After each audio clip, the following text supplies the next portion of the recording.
Assalamualaikum warahmatullahi wabarakatuh. Sebelumnya, perkenalkan, saya Fiandika Nanda Putra, NIM 244314051 dari kelas 4B Prodi TRE. Di sini saya akan mempresentasikan mata kuliah Statistika dan Probabilitas dengan materi menguji mean sampel berpasangan.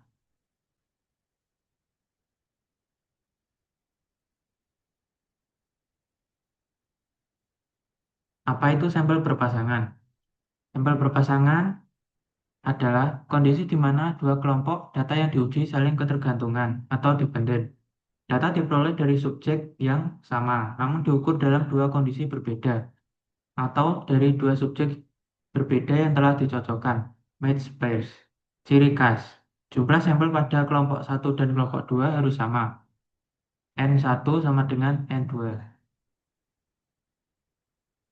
Contoh penerapan di realita, studi sebelum dan sesudah, yaitu menguji berat badan peserta sebelum dan sesudah mengikuti program diet selama 1 bulan, menguji kemampuan karyawan sebelum dan sesudah diberikan pelatihan intensif. Konsep dasar selisih atau D. Fokus analisis. Kita tidak menguji nilai asli dari masing-masing sampel, melainkan menguji nilai selisih atau perbedaan D dari setiap pasangan data. Rumus selisih data. DI sama dengan X2I min X1I. Keterangan. D sama dengan difference atau selisih. X1 sama dengan nilai sesudah. X2 sama dengan nilai sebelum. I sama dengan nomor penanda subjek.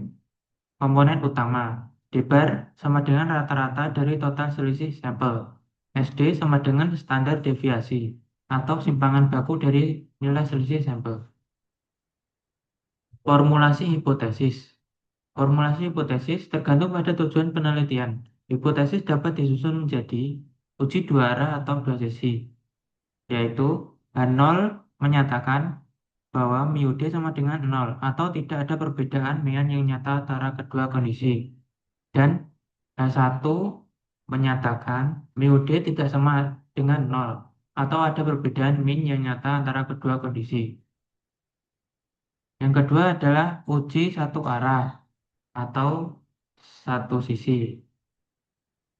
H0 menyatakan bahwa mu D kurang dari sama dengan 0 atau mu D lebih dari sama dengan 0. Artinya perlakuan gagal memberikan efek ke arah yang kita harapkan. Dan H1 menyatakan bahwa mu D lebih dari 0, sisi kanan. Atau H1 menyatakan mu D kurang dari 0 atau sisi kiri. Perlakuan secara nyata memberikan efek satu arah yang signifikan. Rumus statistik uji atau T-hitung.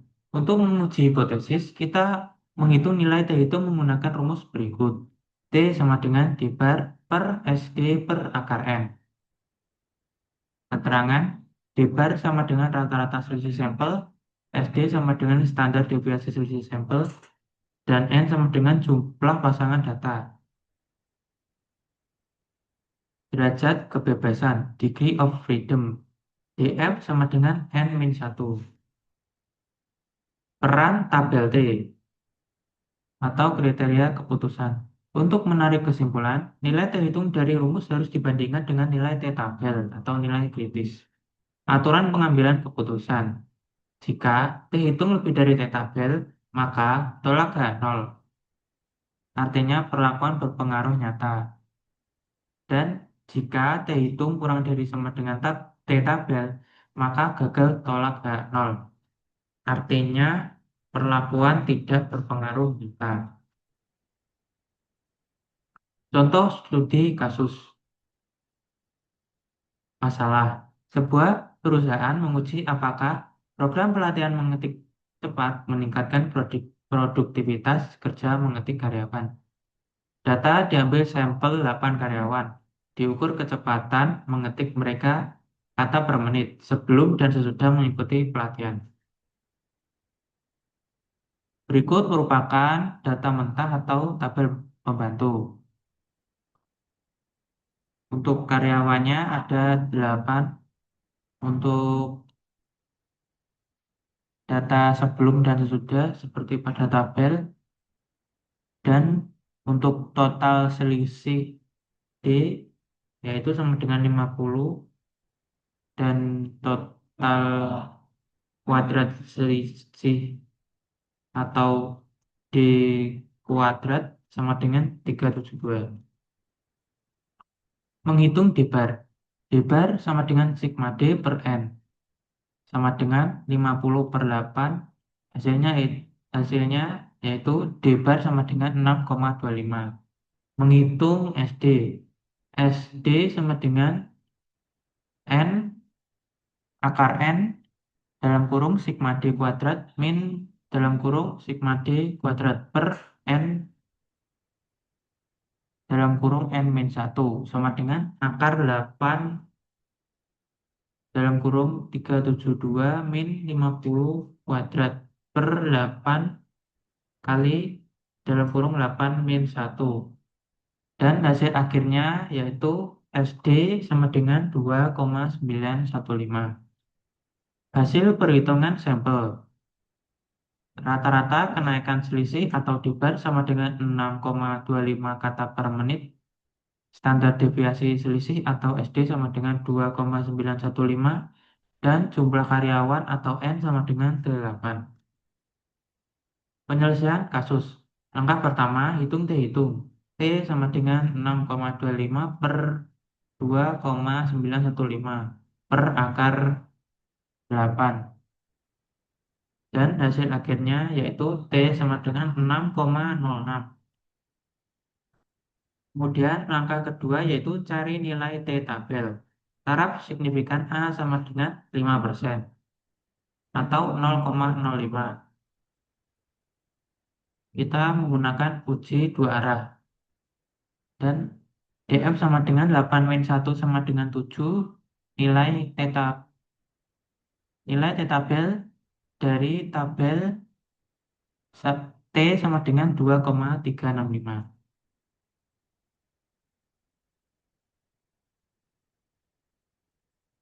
Untuk alfanya tadi 0,05 dan DF-nya tadi sama dengan 7. Dan hasilnya nilai T dari T tabel yaitu 2,365. Kesimpulan kasus. Keputusan statistik. Karena T hitung dalam kurung 6,06 lebih dari T tabel dalam kurung 2,365, maka H0 ditolak dan H1 diterima. Artinya ada perbedaan min yang nyata antara kedua kondisi. Kesimpulan akhir. Berdasarkan taraf nyata 5%, terdapat bukti yang sangat kuat untuk menyatakan bahwa pelatihan atau metode baru tersebut efektif dan nyata dalam meningkatkan produktivitas kerja mengetik karyawan. Jumlah kecepatan atau akurasi mengetik karyawan sesudah pelatihan terbukti mengalami perubahan positif yang signifikan dibandingkan sebelum pelatihan. Terima kasih, sekian presentasi dari saya. Bila ada kurang lebihnya, mohon maaf. Wassalamualaikum warahmatullahi wabarakatuh.